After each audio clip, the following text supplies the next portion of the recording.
Titus, Hey, brother, my how are name. you, man? I'm dynamite today. How are you doing? Fantastic. Excited to be here with you. I'm a huge fan. All right, thanks, man. Yeah, so let's jump right in. We only got a couple minutes. Um, my crack research team tells me you're a bit of a pop culture nerd yourself, so I'd like to know what is your connection or relationship to the original Alan Moore, Dave Gibbons comic book from the '80s? It was given to me by a friend. I've been a collector since I was a kid. I grew up in the '60s and the '70s, so I have the gift of really being into comics at that seminal period. And I had kind of stepped away from comic books only in, I guess maybe I thought I was too old or whatever. And so I had a brief pause in around 78, 79, where I wasn't as active. A friend of mine dropped Watchmen on me and it was a mind blower. And then not long after that gave me a copy of The Dark Knight Returns. And it was definitely a mind blower. I went, holy shit, man.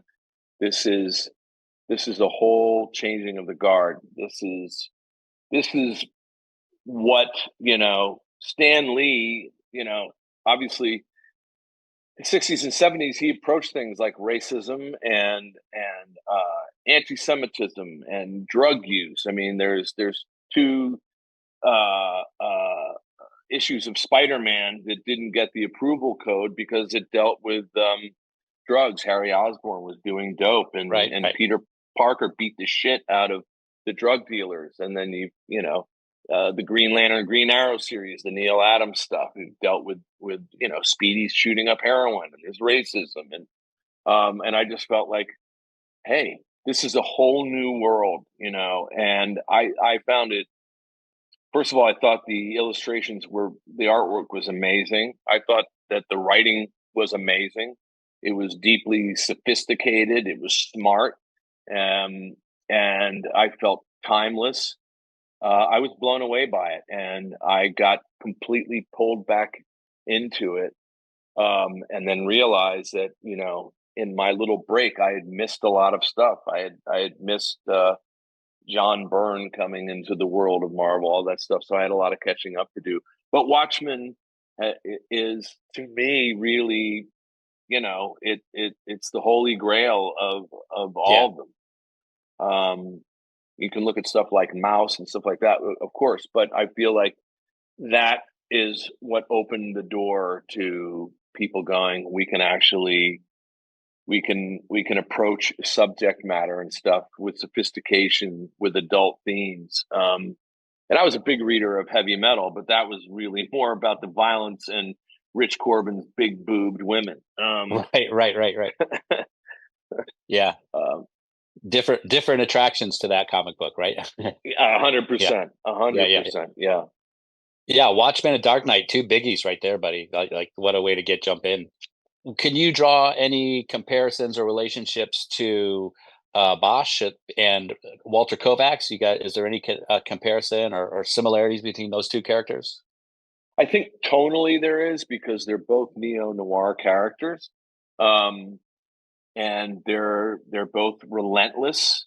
Bosch has got a lot of darkness in him. But he's a righteous cat, right? He's the kind of person one would want investigating a murder if it affected them directly. He's got a flawless moral compass. I don't know that Rorschach necessarily has that, but they're both very, very myopic in their journey and their missions, and they both have trauma, serious trauma in their backgrounds, which has informed the adults that they are. Mhm. Um, and I could certainly um, draw those similarities, but they are two very, very different different characters. But and Rorschach he's noir, man. He's got the fedora. He's got the his whole way of speaking. Um, I think they'd be interesting to see in a graphic novel together.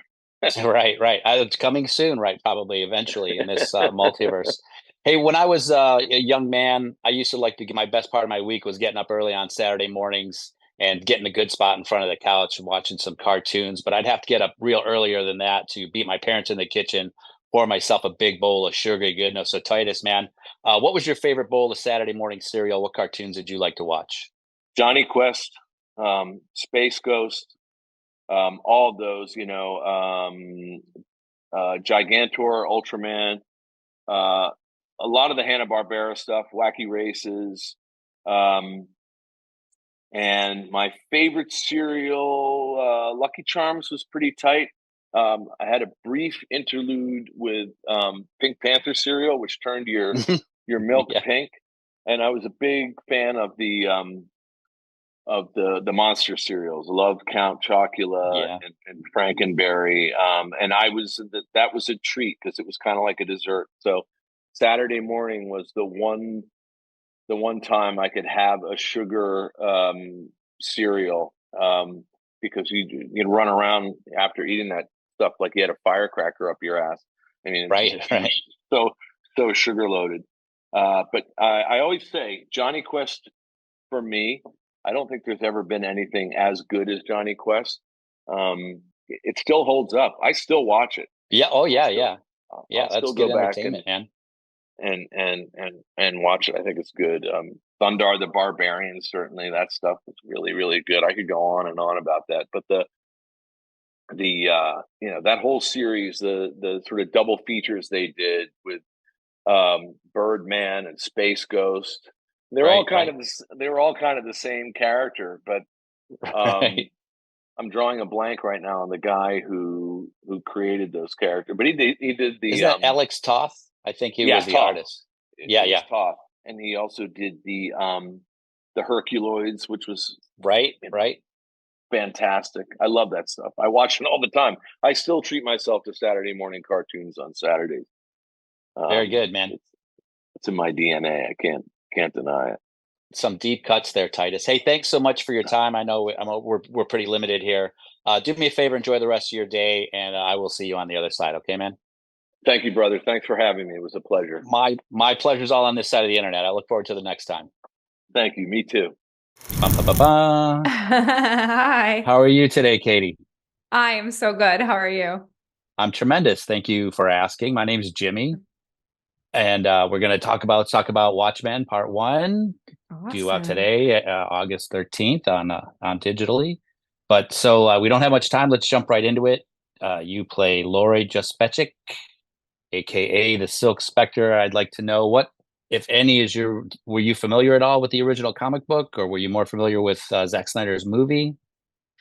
So I definitely had seen the book. To say that, Watchmen was one of the books that like changed the game, and I think that we can all remember that moment where we first picked up a graphic novel, having been fans of comic books and saw what was happening with graphic novels.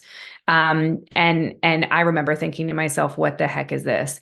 And falling in love. So I had seen it. I loved the Snyder version as well. I thought that it was a phenomenal take on the material, and really interesting and fun to watch. When this came to me, I sort of questioned if I could bring anything different to the role, because I knew that they were keeping it true to the book. So I questioned, what my place would be, and as soon as I found the things in her that I identified with, I knew that I would have fun with her. Laurie's a bit of a reluctant hero, at least getting Mm. back into the superhero, the costumed adventuring. And so I was wondering, can you draw any comparisons to some heroes that weren't so reluctant, like Starbuck or Bo Katan? Or is there any comparisons or similarities to those characters and Laurie? Yeah. What's so funny is I sort of look at Starbuck as reluctant. She never wanted to be a leader. She was a very good soldier. Mhm. Um, that is sort of a similarity. You know, Lori, we all, none of us want to be our parents, and I think that constant comparison for Lori is something that must be incredibly difficult.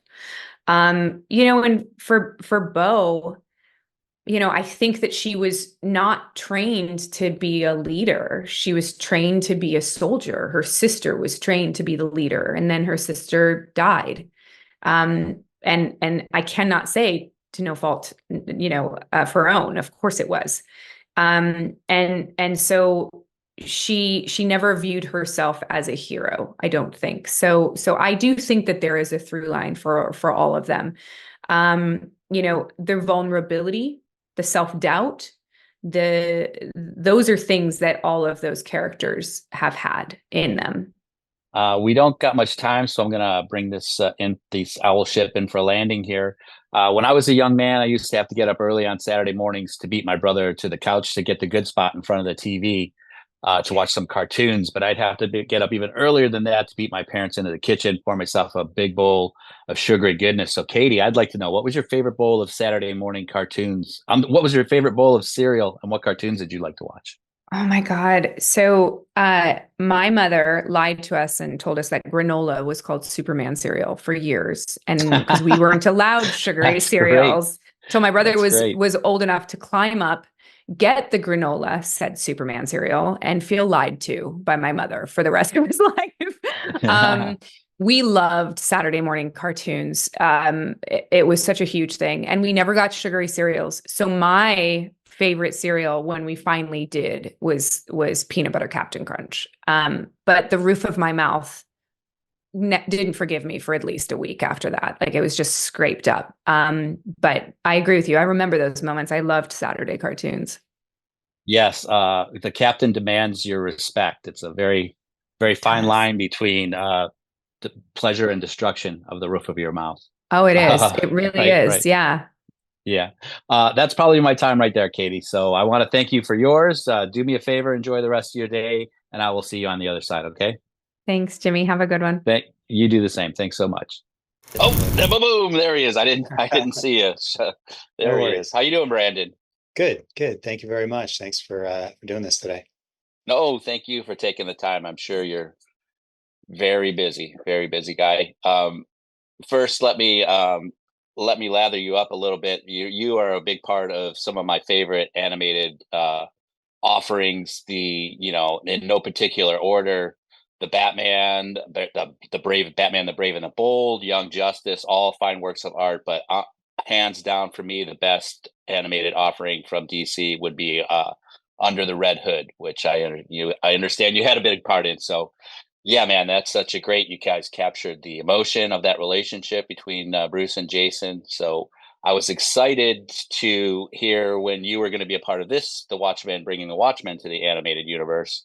So can you maybe tell me some of the challenges of such a vast 12 issues plus with all the extra content? How do you whittle that down into 2.5 hours? How do you pick and choose what gets Oh, to stay?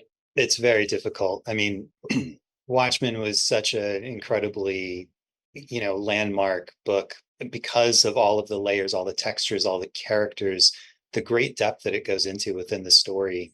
Made it very difficult for us to step in and have to pull some things out for our shorter runtime. We did the best we could. We really tried to zero in on the heart of each of the main characters.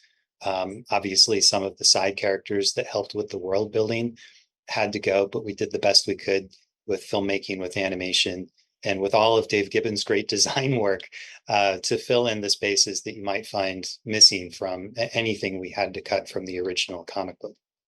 Yeah, you mentioned those layers and the side characters in part one. You guys tease the island a little bit there. Are we going to get to see more of the work on the island and the design of the octopus creature coming up in part two? Can you tease that? Sure. I mean, look, we stuck very, very close to the book. That was the job that was presented to me when Sam Register and Peter Girardi, my bosses at Warner Brothers Animation, came to me with the idea of doing Watchmen. They asked, the first question was, how close can you get to the book? Can you make this a true comic book experience, but in animated form?